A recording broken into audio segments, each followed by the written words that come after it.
नमस्कार दोस्तों, मेरा नाम अभय कुमार है। जुड़ चुके हो मेरे साथ मेरे यूट्यूब चैनल जिसका नाम है अभय क्लासेस। आज हम बात करेंगे 12th क्लास की पॉलिटिकल साइंस की बुक है। बुक दूसरी है और उसका पहला लेसन है। इस पहले लेसन के अंदर कुछ ऐसे पॉइंट्स या ऐसे टॉपिक्स हैं जो एग्ज़ाम में हमेशा पूछे ही जाते हैं क्वेश्चन के फॉर्मेट में। और मैंने कोशिश करी है कि इन क्वेश्चंस को माइंड मैप के माध्यम से समझाया जाए ताकि बच्चों को पढ़ने में उतना ही इंटरेस्ट बना रहे और साथ साथ नोट्स भी वो बना ले। आप चाहो तो इसकी स्क्रीनशॉट भी ले सकते हो या तो फिर व्हाट्सअप नंबर, मैं आपको व्हाट्सअप नंबर छोड़ूंगा, आप उस पर हाई भेज देना, मैं उस पर आपको पीडीएफ भी सेंड कर सकता हूँ। तो इसके लिए आपको मेरे यूट्यूब चैनल को सब्सक्राइब करना पड़ेगा, लाइक करना पड़ेगा और अपने दोस्तों को भी शेयर करनी पड़ेगी ये वीडियो। तो शुरू करते हैं। आपके सामने हेडिंग है कि भारत के विभाजन की प्रक्रिया की समस्याएं क्या थी। भारत का विभाजन जो है कोई अचानक नहीं हुआ था। भारत के विभाजन की प्रक्रिया जो है वो एकदम से नहीं हुई थी। देश के विभाजन की नींव बहुत पहले ही पड़ चुकी थी। भारत के विभाजन की नींव हम कह सकते हैं, ये आप कह सकते हो कि भाई जब अंग्रेज़ों का शासन था उन्होंने भारत की स्थिति को जाना और समझा कि भारत के अंदर दो प्रमुख धर्म हैं, एक तरफ हिंदू हैं और दूसरी तरफ मुसलमान। हिंदू और मुसलमान ये प्रमुख धर्म थे भारत के अंदर, हिंदू और मुसलमान। अंग्रेज़ों की शुरुआत से ये नीति रही थी कि वो फूट डालो और राज करो की नीति में ज़्यादा विश्वास करते थे। भारत में दो जो धर्म हुआ करते थे, हिंदू और मुसलमान, इनके बीच में फूट डलवाई और बाद में हम देखते हैं भारत का विभाजन ये अंग्रेज़ों की प्रक्रियाओं का ही एक परिणाम था। तो यकीन मैं मान सकता हूँ कि आपको ये इसके बारे में 10th क्लास में या 9th क्लास में या 11th क्लास में भी इसके बारे में कहीं ना कहीं पढ़ा होगा। और इस टॉपिक्स को हम थोड़ा डिटेल में जानेंगे ताकि आपके 12th क्लास का जब एग्ज़ाम में आप बैठोगे तो आपको इस टॉपिक से रिलेटेड कोई समस्या नहीं आएगी। तो हम अब शुरू करते हैं। आपको मैंने इसका बैकग्राउंड समझा ही दिया है कि अंग्रेज़ों की एक प्रक्रिया परिणाम था, उनका एक नीति का परिणाम था कि भारत का विभाजन होता है। भारत के अंदर दो धर्मों को आपस में लड़वाया जाता है। दो धर्म जो कभी एक साथ रहा करते थे उनके बीच में फूट डाल दी जाती है और अंततः जब अंग्रेज़ लोग भारत से जाते हैं तो भारत से जाते समय उन्होंने भारत का विभाजन भी कर दिया था। अब हमें ये समझना है कि वो विभाजन जो हुआ था इसकी प्रक्रियाएं क्या हैं, इसकी प्रोसेस क्या रही थी। जैसे हम जानते हैं कि भाई भारत की भौगोलिक स्थिति, हम ये देखेंगे कि जब भारत का विभाजन हो रहा था तो ऐसे क्षेत्रों की पहचान की गई थी। यकीन ऐसे क्षेत्र बड़े मुश्किल थे जहाँ पे हम कह सकते हैं जहाँ पे मुसलमानों की संख्या ही केवल थी। नहीं, ऐसे नहीं हो सकता था। भारत के अंदर मुसलमानों की संख्या के साथ साथ हिंदू भी थे, सिख भी थे। परंतु अंग्रेज़ों के भारत के बंटवारे में ये समस्या आई कि ऐसे कौन से क्षेत्र पहचान करे जाएं जहाँ पे मुसलमानों का बहुल क्षेत्र हो। यानी एक तरफ था पश्चिमी हिस्सा और एक तरफ था पूर्वी हिस्सा। ठीक है, पश्चिमी हिस्सा और पूर्वी हिस्सा, इन हिस्सों में हम देखते हैं पाकिस्तान बना। एक पश्चिमी पाकिस्तान जिसे हम कहते हैं, ये पश्चिमी हिस्सा है और ये पूर्वी हिस्सा है। इसे पश्चिमी पाकिस्तान कहा जाता है और इसे पूर्वी पाकिस्तान कहा जाता है। तो ये दो हिस्सों में बना पाकिस्तान और इनके बीच में भारत। ये भारत के लिए एक, आप कह सकते हो, समझ भी सकते हो कि बड़ी समस्या थी कि भारत जो है एक देश जो कि दो हिस्सों में बटा हुआ है उनके बीच में है और ऊपर से यहाँ पे चाइना भी बैठा हुआ है। तो दो तरफ से, या तो हम कह सकते हैं तीन तरफ से दुश्मनों से घिरा हुआ था देश की आज़ादी के बाद। एक इस दिमाग से भी हम चीज़ों को समझ सकते हैं। एक तो 1947 का जब देश आज़ाद हुआ था तो आज़ादी के साथ 1947 में ही देश का बंटवारा हो जाता है। और ये बंटवारा जो है ये एकदम से नहीं होता है, इसकी एक प्रक्रिया होती है, इसकी एक प्रोसेस होती है। पहचान की जाती है कि कौन से क्षेत्र को पाकिस्तान का दर्जा दिया जाएगा। इसलिए पश्चिमी पाकिस्तान, ठीक है, और पूर्वी पाकिस्तान, ये दो क्षेत्र, दो इलाके आए और उनके बीच में भारत था। तो ये आप कह सकते हो कि भौगोलिक समस्याएं थी भारत के सामने और ये एक अपने आप में प्रक्रिया की समस्याओं का एक कारण बनता है। तो यहाँ तक मैं समझा पा रहा हूँ आपको, मैं उम्मीद करता हूँ। ठीक है, आगे पढ़ते हैं। आगे है कि ये दोनों हिस्से भारत के बीच से अलग थे। मैंने बताया ना कि भारत इनके बीच में है, एक तरफ पश्चिम है और एक तरफ पूरब है। यहाँ पे पूर्वी पाकिस्तान है और यहाँ पे पश्चिमी पाकिस्तान है। इनके बीच में ये भारत है, हमारा प्यारा भारत है। तो ये एक समय में ऐसा ही कंडीशन हुई थी, परंतु आप जानते हो कि 1971 में पूर्वी पाकिस्तान बांग्लादेश बन जाता है, क्योंकि भारत जो है पूर्वी पाकिस्तान में पूर्वी पाकिस्तान के अंदर संकट आता है मानवाधिकारों को लेकर। भारत जो है मानवाधिकारों को संकट को लेकर पूर्वी पाकिस्तान में जाता है और पश्चिमी पाकिस्तान के खिलाफ लड़ता है, और पूर्वी पाकिस्तान को बाद में बांग्लादेश का निर्माण के तौर पे जाना जाता है।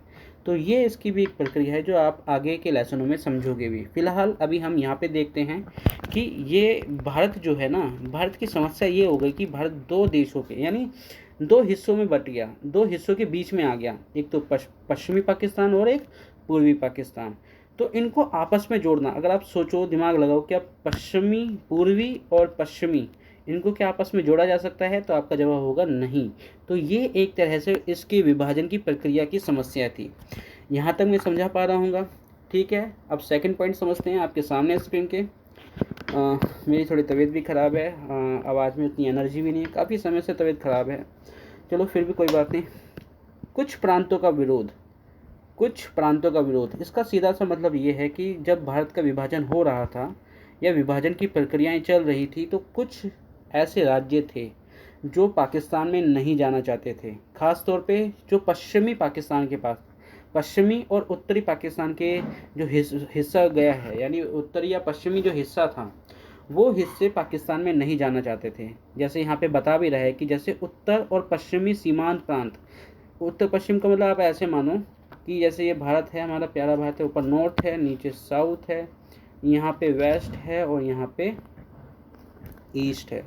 तो नॉर्थ और वेस्ट के जो पास के इलाके हैं, ये वाले इलाके नहीं जाना चाहते थे, कहाँ पर? पाकिस्तान में, और मजबूरन ये इलाके भी पाकिस्तान की तरफ चले गए।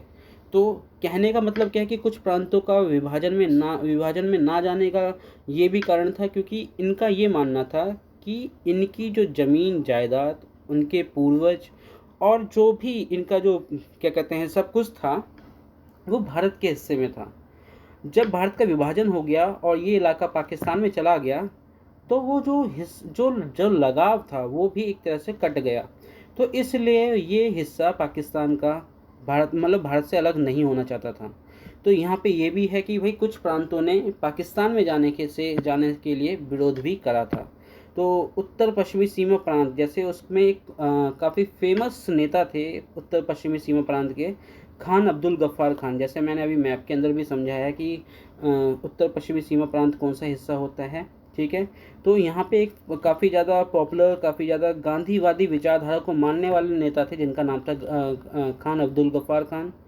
और इनके नेतृत्व में पाकिस्तान में शामिल नहीं होना चाहता था। तो यानी इनके नेतृत्व में, यानी उत्तरी पश्चिमी सीमा प्रांत जो है, अब्दुल गफ्फार के नेतृत्व में पाकिस्तान में शामिल नहीं होना चाहता था, लेकिन इसे पाकिस्तान में मिला दिया गया। ये एक कारण बनता है कि कुछ प्रांतों ने विरोध करा। ये भी एक विभाजन की प्रक्रिया की समस्या है। अब तीसरा पॉइंट समझते हैं कि पंजाब और बंगाल का विभाजन, ये दोनों प्रांत मिश्रित आबादी वाले थे। कैसे आबादी वाले थे बच्चे? मिश्रित आबादी वाले। यानी आपको पता है कि जैसे मैंने बताया कि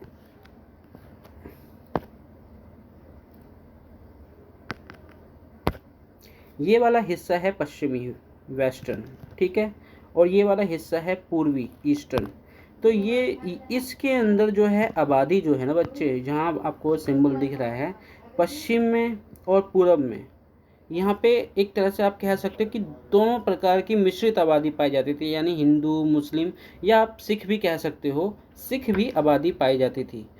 अब यहाँ पे ये आपने ये समझा कि शुरुआत में मेरे द्वारा कि भाई जो पहचान की गई थी पाकिस्तान के बंटवारे को लेकर, वो बहुसंख्यक को लेकर की गई थी कि मुस्लिम बहुसंख्यक क्षेत्र होना चाहिए, परंतु ऐसा क्षेत्र मिल पाना बड़ा मुश्किल था। अगर मिला भी था तो वो पश्चिमी हिस्सा था और पूर्वी हिस्सा था। तो फिर भी ये एक तरह से मिश्रित इलाका था, मिश्रित क्षेत्र था, यहाँ पे मिश्रित आबादी थी धार्मिक लोगों की। तो धार्मिक आधार पर बांटने की प्रक्रिया देरी से हुई थी। 14 से 15 अगस्त 1947 तक लोगों को पता ही नहीं था कि वे भारत में हैं या पाकिस्तान में। देखो उस समय इतना सोशल मीडिया तेज़ तो नहीं है आज के समय की तरह, कि हर घटना की खबर जो है आपको सेकंडों में इंस्टाग्राम में, यूट्यूब पे, व्हाट्सएप पे फॉरवर्ड होती रहे। उस समय के लोग क्या करते थे, उन्हें पता ही नहीं होता था कि जो ऊपर के नेता लोग थे वो क्या फ़ैसला ले रहे हैं। जब फैसला लिया तो उनको काफ़ी समय बाद पता चला, जो देश बंटवारे में अलग हो गए उन्हें पता चला बाद में कि भाई हम तो अलग हो गए हैं। जो पहले कभी एक हुआ करते थे, एक थाली में खाया करते थे, उनके बीच में बंटवारा हो गया। तो यहाँ पर ये समस्या आई कि भारत में लोगों को पता ही नहीं चला कि बंटवारा हो गया।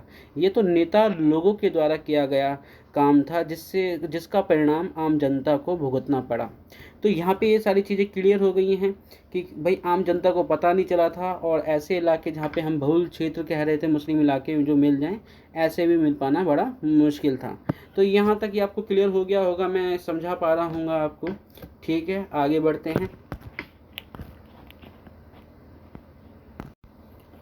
अब जब क्योंकि आप यहाँ तक आ ही गए हो तो दोस्तों, मुझे उम्मीद है कि आपको ये वीडियो भी अच्छी लग रही होगी। तो आप इस वीडियो को सब्सक्राइब कीजिए, इस चैनल को सब्सक्राइब कीजिए, लाइक कीजिए और अपने दोस्तों तक ये वीडियो ज़रूर शेयर कीजिए। ये आपका भी काम है। तो हाँ, तो हम यही पढ़ रहे थे कि भारत के विभाजन की प्रक्रिया क्या है। तो अगर हम चौथा पॉइंट समझें तो अल्पसंख्यकों की समस्या। भारत में मुसलमान और पाकिस्तान में हिंदू सिख अल्पसंख्यक बन गए। जाहिर सी बात है, देश का बंटवारा हुआ। देश का जब बंटवारा हुआ तो जो इस हिस्से में सिख लोग थे या इस हिस्से में हिंदू सिख लोग थे, पाकिस्तान के जो हिस्से में गए हैं, वो तो पहले कभी एक ही देश में हुआ करते थे। आम जनता को क्या पता कि वो एक समय में अलग अलग देश के हिस्से बन जाएंगे या अलग अलग देश के नागरिक बन जाएंगे। परंतु यहाँ पे यही समस्या उत्पन्न हो गई कि पाकिस्तान के अंदर जो हिंदू हो गए या सिख हो गए, हिंदू या फिर सिख हो गए, ये माइनॉरिटी में आ गए। किस में आ गए? एक तरह से अल्पसंख्यक हो गए, क्योंकि इनकी संख्या कम हो गई, क्योंकि ये बहुल क्षेत्र में पहुंच गए थे। इनका हिस्सा जो है, ये हिस्से में मुसलमान पाकिस्तान के क्षेत्र में आ गए थे। तो इसलिए हिंदू और सिख इन दोनों एरिया के अंदर, इन क्षेत्र के अंदर क्या हो गए थे? अल्पसंख्यक। उसी प्रकार भारत के अंदर भी, ये जो भारत है इसमें भी मुसलमान जो थे एक तरह से अल्पसंख्यक हो गए। जो पहले कभी एक देश में रहा करते थे वो बंटवारे में अल्पसंख्यक हो गए। ये एक समस्या आई प्रक्रिया के दौरान, विभाजन की प्रक्रिया के दौरान। तो मैं उम्मीद करता हूँ मैं आपको समझा पा रहा हूँगा। दोनों देशों में अल्पसंख्यकों पे हमले होने लगे। अब क्या है कि जैसे बंटवारा हुआ तो देश जो धर्म के लोग हैं, हिंदू मुसलमानों के, जो क्या कहते हैं, हिंदू मुसलमानों के दुश्मन बन गए और मुसलमान हिंदू के दुश्मन बन गए। पाकिस्तान के अंदर हिंदुओं को मारा जाने लगा और भारत के अंदर मुसलमानों को मारा जाने लगा अल्पसंख्यक के नाम पे। तो ये समस्याएं उत्पन्न हुई। अगर आप ये जानते हो कि भारतीय संविधान में किस मौलिक अधिकार के अंदर अल्पसंख्यकों के अधिकार के बारे में बताया गया है, तो आप कमेंट करके भी बता सकते हैं कि वो कौन सा अनुच्छेद है भारतीय संविधान में जिसमें अल्पसंख्यकों को मौलिक अधिकार दिया गया है। अगर आप जानते हो तो YouTube के कमेंट बॉक्स पे आप बता सकते हो। तो यहाँ पे आगे बढ़ते हैं कि लाखों लोग शरणार्थी बनकर इधर उधर चले गए। यानी भारत से मुसलमान लोग डर के मारे पाकिस्तान चले गए और पाकिस्तान से हिंदू और सिख लोग हैं वो भारत में आ गए, क्योंकि उनको उनकी जान का खतरा था। और फिर अगर हम बात करते हैं इसका निष्कर्ष क्या निकल कर आता है, तो विभाजन ने भारी हिंसा और विस्थापन और अव्यवस्था को जन्म दिया। बहुत हिंसा होती है। विस्थापन का मतलब लोग एक जगह से दूसरी जगह जाते हैं, डर के माहौल में जाते हैं, अपनी क्या कहते हैं खुशी से नहीं जाते हैं, मजबूरन जाना पड़ता है और एक तरह से अव्यवस्था फैल जाती है, कोई भी सिस्टम काम नहीं कर रहा होता। ये सारी चीज़ें क्रिएट हो जाती हैं, ये सारी चीज़ें उत्पन्न हो जाती हैं। तो दोस्तों, ये वीडियो आपको कैसी लगी?